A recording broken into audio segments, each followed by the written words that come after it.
Kagulat World, buong mundo ang napahinto ng tuluyang pabagsakin ni Alexandra Alex. Ala ang world number 1 na si Iga Swiatek sa Miami Open. Sa score na 6-2, 7-5 pinatunayan ng batang Pinay na hindi lang siya racing star, isa na siyang certified world-class player na kayang talunin ang pinakamahusay sa planeta. Bago pa man ang laban kay Swiatek, nagpasiklab na si Alex matapos talunin ang mga veteranang sina Madison Keys at Jelena Ostapenko. Sa bawat laban, ipinakita niya ang maturity at disiplina na bihirang makita sa edad niya. Kalmado sa pressure, matatag sa baseline at may matinding teaming sa bawat ground stroke. Kitang-kita sa laro niya ang impluensya ng kanyang training sa Rafael Nadal Academy sa Spain. Puro puso, diskarte at walang inurungan. Ang panalo ni Alex ay kasaysayan para sa Pilipinas. Siya ngayon ang unang Pinay na umabot sa semifinals ng isang WTA 1000 tournament. Isang milestone na nagdala sa kanya malapit sa top 50 ng WTA World Rankings.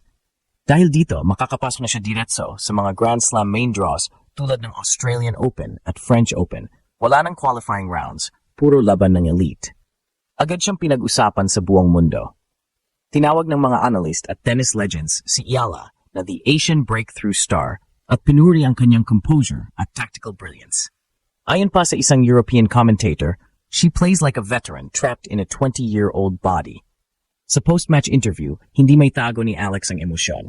I'm in complete disbelief. It's so surreal, sabi niya habang nakangiti. Pero para sa milyon-milyong Pilipinong nanood, higit pa ito sa panalo. Ito ay sandali ng pambansang pagmamalaki.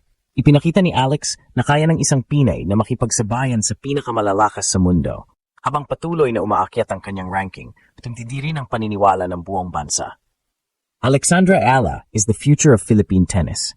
Hindi na ito simpleng upset. Ito ay deklarasyon ng bagong era. Buong mundo ang ginulat, pero para sa mga Pilipino, ito ay matagal ng hinihintay. Alex Ala has arrived at hindi na siya pabalik. Buong mundo ang napatingin sa Miami Open nang tuluyang pabagsakin ni Alexandra Alex Ala ang world na. One tennis player na si Iga Swiatek, isang tagpo na hindi lang basta upset, kundi isang historical na sandali para sa Pilipinas. Sa score na 6-2, 7-5, ipinakita ni Alex ang perpektong kombinasyon ng lakas, diskarte at emosyonal na maturity laban sa reigning queen ng women's tennis. Sa loob ng court, walang bakas ng kaba o pagdududa. Mula sa unang set pa lang, kontrolado na ni Ella ang ritmo ng laro, matalim ang serve, matatag sa baseline, at agresibo sa mga returns. Kada punto, maririnig ang sigaw ng mga Pinoy sa crowd, bawat palo ni Alex ay parang hampas ng pambansang danga. Sa harap ng isang Grand Slam champion tulad ni Swiatek, na natiling composed at tactical si Iala. Binasag ang tempo ng kalaban gamit ang mahahabang rallies at mahuhusay na cross-court shots. Ang laban ay parang simbolo ng bagong yugto ng karera ni Alex. Matapos taon ng pagsasanay sa Rafael Nadal Academy sa Spain, kitang-kita na ang maturity sa kanyang laro. Hindi lang siya umaasa sa power, ginagamit niya ang utak sa bawat palo, alam kung kailan na-atake at kailan dedepensa. Sa mga huling game ng second set, habang sinusubukan ni Swiatek pumawi, nanatiling kalmado si Alex. At nang makuha niya ang match point, sumabog ang Miami crowd sa tuwa, lalo na ang mga Pilipinong nakataas ang bandila sa stands. Pagkatapos ng laban, hindi may tago ni Alex ang emosyon. It feels surreal. I've worked so hard for moments like this, sabi niya sa post-match interview. Pero higit pa sa panalo, dala niya ang mensahe ng pag-asa para sa mga batang atleta sa Pilipinas, na kahit galing sa maliit na bansa, posible ang mangarap at manalo sa pinakamalaking entablado ng mundo. Ang tagumpay na ito ay hindi lang personal victory. Ito ay pambansang selebrasyon. Si Alex Ala ngayon ang unang Filipina na nakatalo sa reigning world number 1 sa professional tennis at kasalukuyang nakapasok sa top 55 ng WTA live rankings, ang pinakamataas sa kasaysayan ng bansa. Dahil dito, magkakaroon siya ng direct entry sa mga major Grand Slam tournaments gaya ng Australian Open at French Open na dati ay nangangailangan pa ng qualifiers. Sa bawat panalo, lumalakas ang kanyang kredibilidad bilang isa sa mga susunod na mukha ng global tennis. Tinawag ng mga analyst mula ESPN at Eurosport si Ala bilang the Asian breakthrough star, isang player na may mental toughness, precision at fighting spirit na pang-veteran. At habang ang buong mundo ay nagulat, ang mga Pilipino ay nagbunyi.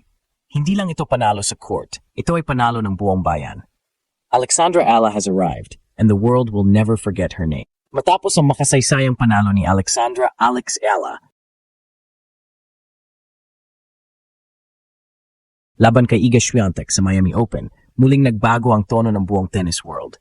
Hindi na siya tinitingnan bilang rising star. Ngayon, kinikilala na siya bilang legitimate Grand Slam contender. Ang kanyang laro, mindset at maturity ay nagpapakita na hinog na siya para sa pinakamalalaking yugto ng tennis, ang Grand Slam stage. Sa edad na 20, dala ni Alex ang kakaibang kombinasyon ng lakas at disiplina na bihira sa kanyang henerasyon. Ang kanyang baseline control ay parang sining. Bawat palo ay kalkulado, bawat galaw ay may dahilan. Kapag nanonood ka ng laro niya, makikita mo ang impluensya ni Rafael Nadal, relentless hustle, mental focus, at never-say-die attitude. Sa bawat breakpoint, sa bawat crucial moment, hindi siya nanginginig. At yan ang tanda ng isang tunay na champion in the making. Ayon sa mga tennis analysts, ang laro ni Alex ay handa na para sa multi-surface success. Ibig sabihin, competitive siya sa clay, hard court, at grass. Sa clay courts, ginagamit niya ang kanyang footwork at drop shots upang kontrolin ang tempo. Sa hard court, lumalabas ang kanyang power at consistency. At sa grass, ipinapakita niya ang bilis at adaptability. Yan ang formula ng mga Grand Slam winners: versatility, maturity, at mental toughness. Sa likod ng bawat panalo, nandoon ang matinding sakripisyo. Ayon sa kanyang team, si Alex ay nagsasanay 6 na oras bawat araw, kasama ang fitness, drills, at tactical simulations. Kasabay nito, pinapanatili niya ang disiplina sa nutrition at recovery, isang aspeto na itinuturing niyang secret weapon laban sa fatigue. Hindi lang ako nagtitraining para sa susunod na laban. I'm training for the next 10 years. Aniya sa isang panayam sa WTA Insider. Ngayon, habang papasok ang 2026 Grand Slam season, sinasabi ng ilang eksperto na posible nang pumasok si Iala sa top 30 bago matapos ang taon. Ang kanyang ranking points mula sa Miami Open ay nagbigay sa kanya ng malaking tulong para makakuha ng direct entries sa Australian Open, Roland Garros, Wimbledon at muli sa US Open. Sa bawat laban, mas marami siyang exposure, mas malakas ang kalaban at mas tumitibay ang kanyang kumpiyansa.